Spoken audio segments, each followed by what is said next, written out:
Una vez que tenemos claro que hay un derecho a la consulta y que le asiste a todo pueblo indígena, es decir, a todo colectivo que reúne los requisitos, los dos requisitos objetivos y el requisito subjetivo, la pregunta ahora es, bueno, en concreto, ¿cómo implementar, cómo realizar un proceso de consulta? Entonces, la primera cosa que tiene que quedar claro es que es un derecho de rango constitucional, de cumplimiento obligatorio y es exigible. ¿Cómo entonces implementar el derecho a la consulta? En primer lugar, un derecho tiene dos características. En primer lugar, como todo derecho, tengo derecho a la vida, tengo derecho a la libertad de expresión. Es un derecho subjetivo mío. O sea, yo tengo derecho a la vida, tengo derecho a la libertad de expresión. Pero en segundo lugar, el Estado, independientemente que se lo pida, tiene la obligación de consultar. Es decir, yo tengo derecho a la libertad de expresión. El Estado, independientemente que yo se lo pida, que yo le pida que respete, el Estado tiene la obligación de respetar mi libertad de expresión. No necesito pedírselo para que me respete, no necesito pedirle, mediante una demanda de amparo, que respete mi libertad de expresión o que respete mi libertad de opinión, para que el Estado recién comience a respetarla. ¿Por qué es importante esto? En el caso de la consulta, es un derecho de los pueblos indígenas, un derecho subjetivo, pero independientemente de que el Estado lo pida, el Estado está en la obligación de consultar, aun cuando no se lo pida. Hagamos un ejemplo. El derecho a la motivación es un derecho procesal. Yo tengo derecho a que saque una sentencia debidamente motivada. Si me va a meter preso, explique por qué razón jurídica me va a meter preso. Independientemente de que yo se lo pida, el juez sabe que tiene que cumplir con eso porque es un derecho. Aquí hay un primer problema, y es que el Estado se está mal acostumbrando. El Estado cree que solo tiene que consultar cuando se lo piden. Mentira, el Estado tiene que, por iniciativa propia, adoptar todas las medidas para comenzar a consultar, incluso si no se lo piden. ¿Qué acciones tienen que realizar los pueblos indígenas para solicitar ser incorporado y consultado? Tenemos una ley de septiembre de 2011, tenemos un reglamento del año siguiente y tenemos en diciembre del año pasado, diciembre de 2013, salió una norma que establece lo que se llama el procedimiento de petición. Yo creo que la norma no era necesaria, la norma tiene algunos cuestionamientos para mí. Pero bueno, digamos, en esta norma se establece el procedimiento para exigir el desarrollo de la consulta. Esa norma distingue dos supuestos. Uno es en que yo, pueblo indígena, yo, comunidad, pido se dé inicio a un proceso de consulta, y un segundo supuesto es cuando hay un proceso de consulta, cómo yo me incorporo en algo que ya ha comenzado. A ver, según la ley, en el artículo 9, si no me equivoco, el artículo 9, y también en el reglamento en el artículo 9, el trámite es el siguiente. En principio, el Estado tiene que consultar antes de tomar la medida, no después. Porque la idea es consulta previa, es decir, como lo dijo el Tribunal Constitucional y luego lo dice la ley de consulta, la consulta previa supone una expectativa de incidir en la decisión. Incluso la ley de consulta dice que la consulta es un mecanismo para participar en el proceso de toma de decisiones. La consulta no es un trámite burocrático que hay que cumplir, no, es un proceso que busca de alguna manera, como dicen los colombianos, concretar el derecho a la participación. Entonces, dicho esto,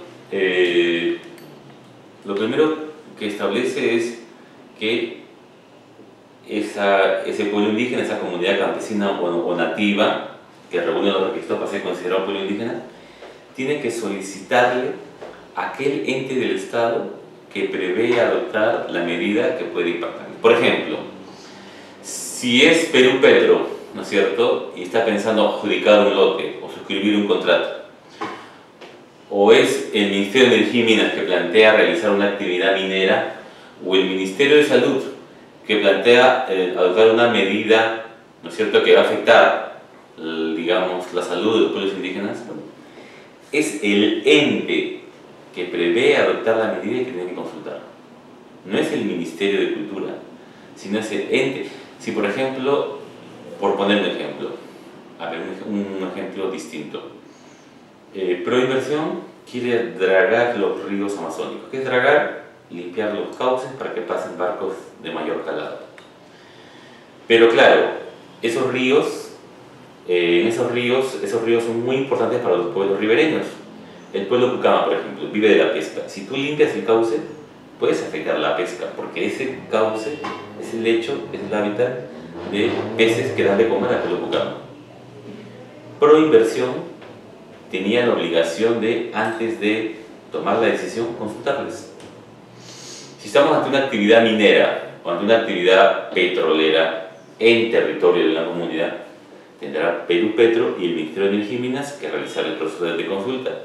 Si Ingemet, que es el órgano encargado del Ministerio de Energía y Minas de entregar las concesiones mineras, Instituto Nacional de Metales y Metalurgia, una cosa así, Ingemet, que es el que encarga de las concesiones, es Ingemet el que tiene que consultar.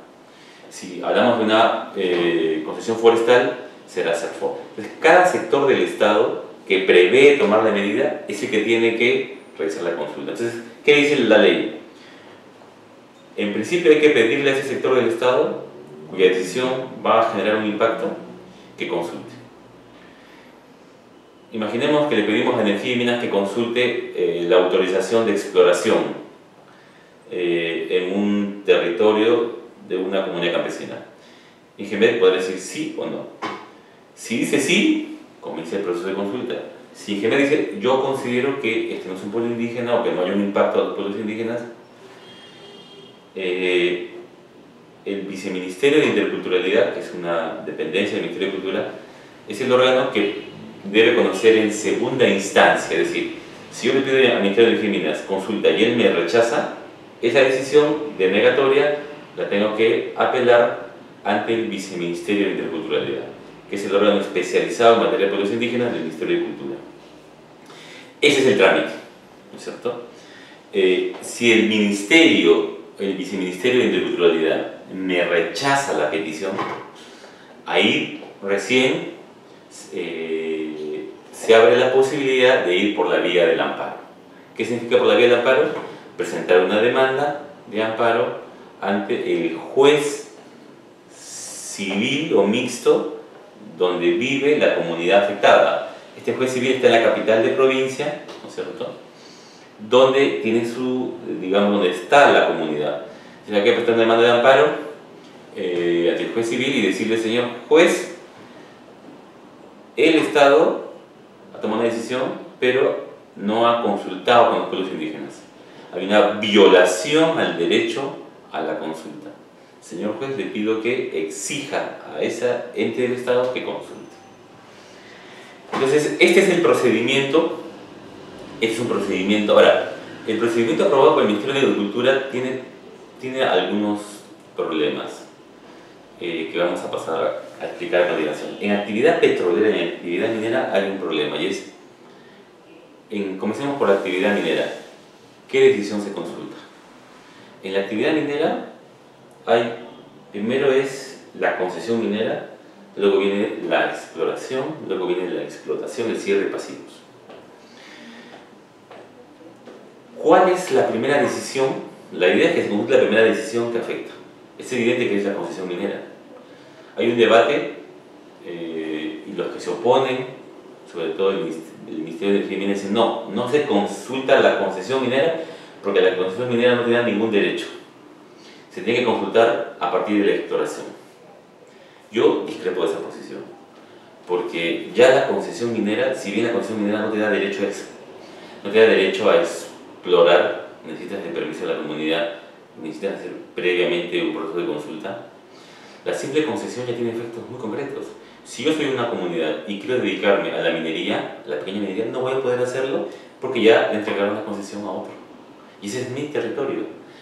Entonces, en el caso de minería, la tesis que nosotros tenemos es que desde la concesión expedida por Ingemet tiene que ser consultada. Otros sostienen que es el momento de la exploración. Lo que sostienen es que lo que tiene que consultarse es la autorización del Ministerio de Energía y Minas para comenzar la exploración, la aprobación del estudio de impacto ambiental y el permiso de explotación. En el caso de hidrocarburos igual ocurre algo parecido. Según el Ministerio y Perú Petro, se tiene que consultar antes de suscribir el contrato con la empresa, ¿no? Y ahí opera un problema. Yo sostengo, y creo que varios sostenemos, que en realidad el contrato, digamos, la suscripción de contrato no es el primer acto administrativo que afecta a los pueblos indígenas. Hay un conjunto de actos previos, ellos le llaman preparatorios. Por ejemplo, la sola decisión de adjudicar un lote es una decisión que ya tiene un impacto porque en esos territorios viven pueblos indígenas. Entonces, en resumen, es muy importante ver cuál es la primera decisión que se consulta. El gobierno va a tratar de que sean decisiones posteriores. Yo creo que, y para efectos de este tema, y no entrar mucho en detalle, el criterio es la primera decisión del Estado, que sea susceptible de afectar directamente a un pueblo indígena. Bueno, esa primera decisión deberá ser consultada. No tiene sentido consultar decisiones, ¿no es cierto?, ya adoptadas, porque en todo caso, si la consulta es incidir en el proceso de toma de decisión, si ya has tomado una decisión y ya la estás ejecutando, pierde sentido la consulta.